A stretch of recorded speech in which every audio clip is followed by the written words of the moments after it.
They say every journey begins with a single step, but for Michael, his journey began with a ticket, one he didn't even know he was brave enough to buy.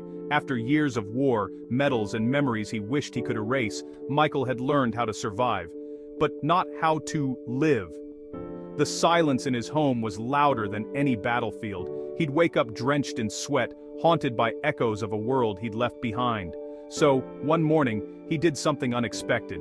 He opened his laptop, typed the word escape into a travel site, and saw a photo, a beach in the Philippines, golden sand, children laughing in the distance. Something about it felt peaceful, honest, untouched.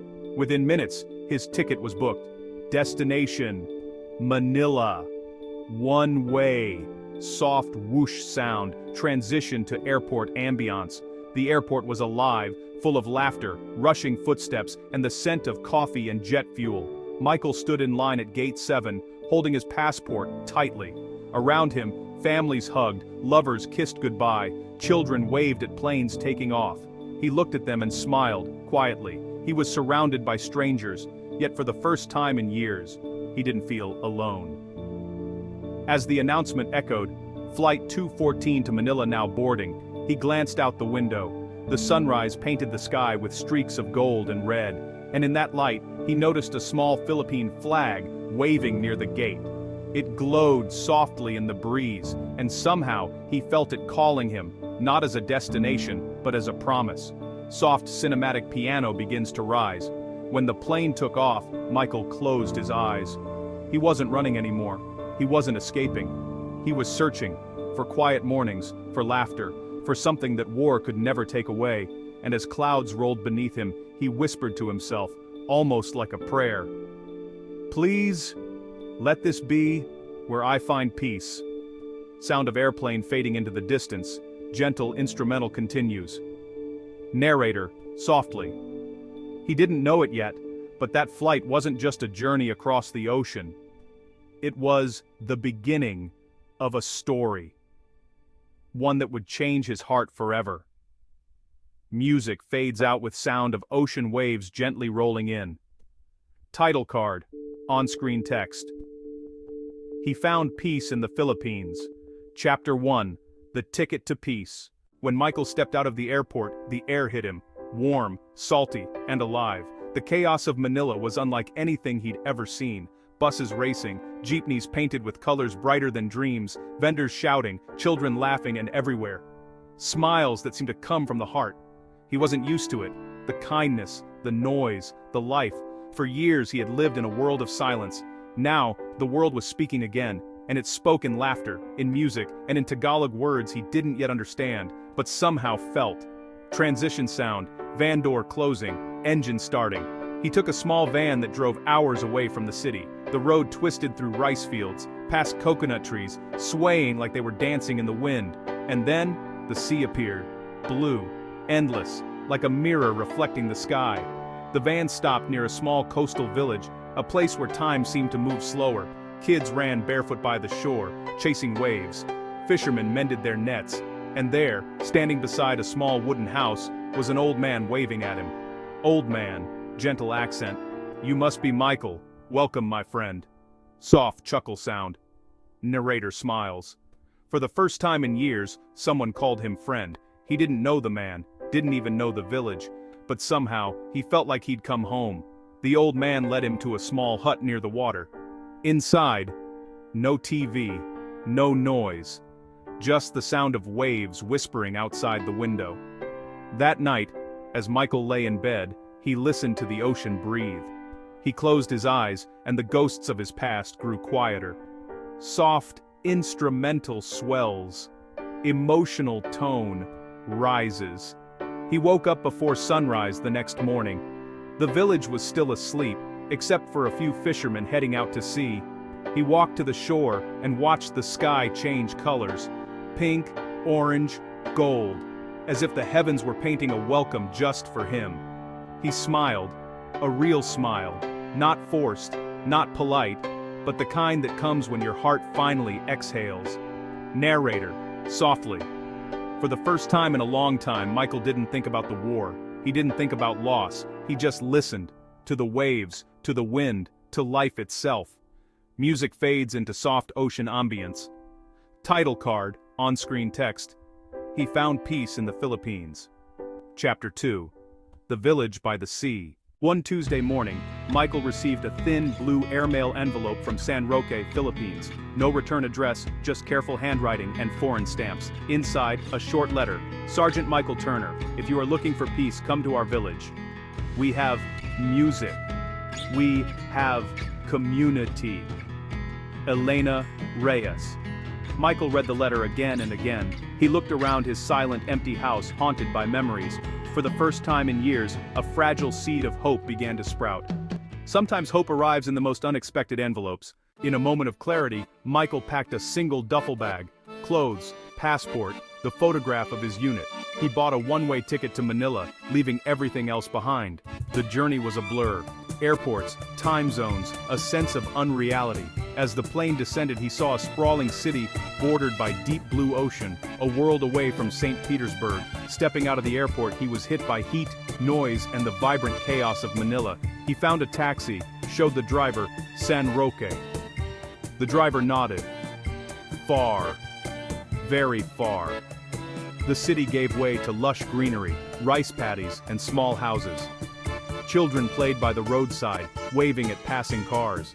The final leg was on a jeepney, brightly decorated, packed with people, music blasting. Michael was squeezed between a woman with chickens and an old man sleeping peacefully. The jeepney rumbled along a bumpy, unpaved road, winding through hills and valleys. The air smelled of earth and rain. With each mile, he felt anticipation growing. He was leaving his old world behind, heading towards something unknown. All he had was a name and a sliver of hope. The landscape was alive, green, and full of promise. Michael realized he was searching for more than peace. He was searching for belonging. The journey was uncomfortable, but it was also a kind of awakening. He was ready to see what waited at the end of the road. The jeepney stopped in a dusty clearing. San Roque, the driver announced. Michael stepped out, taking in the valley, bamboo houses, and dirt paths. Chickens and dogs roamed, the sunset casting golden light. The quiet here was different, filled with life, laughter, and music. A woman with kind eyes approached. "Sergeant Turner?" she asked. "I am Elena Reyes. Welcome." She led him to a simple hut, clean, airy, with a woven mat for a bed. Through the window, stars began to appear. Elena invited him to dinner with her family. Rice, fish, vegetables, shared on the floor. No one asked about the war or why he was there. They just shared food and smiles. Rico, Elena's husband, told stories. The children asked about America. For the first time in years, Michael felt at ease. A stranger, but not an outsider. After dinner, music filled the air. Rico played guitar, neighbors gathered, others joined with drums and ukuleles. The songs were in a language Michael didn't understand, but the melodies spoke to him. Some songs were joyful, others soulful. Michael sat on the edge, just listening, watching the joy in the villagers' faces. He felt something stir inside, a feeling he hadn't known in a decade. The night was alive with music and laughter. Michael realized he was part of something, even if only for a moment. The village welcomed him, not as a soldier, but as a guest. For the first time, hope felt real.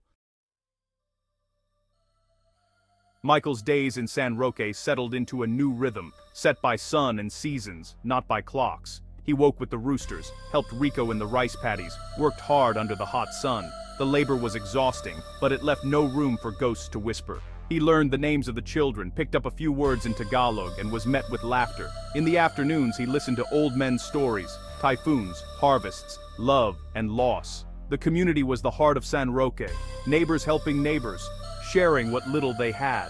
Michael, once fiercely independent, began to feel a sense of belonging. He was no longer just a visitor.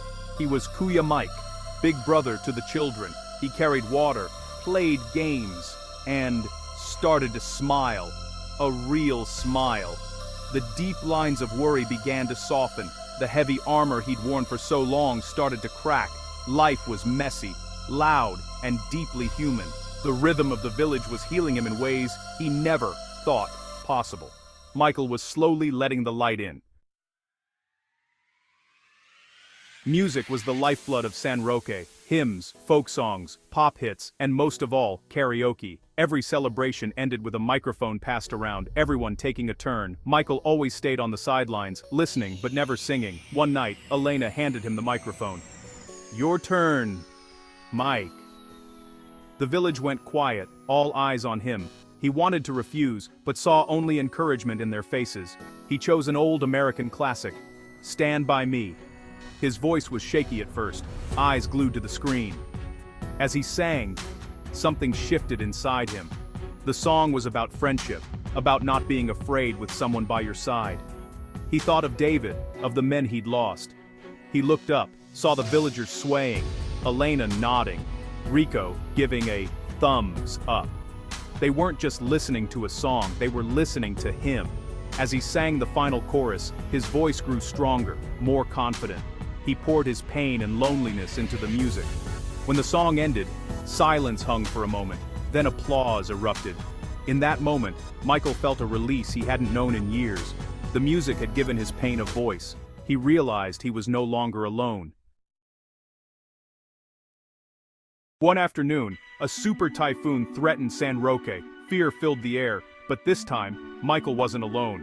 The village sprang into action, securing roofs, boarding windows, moving families to the chapel. Michael's military training kicked in. He organized teams, helped the elderly and children, his voice steady.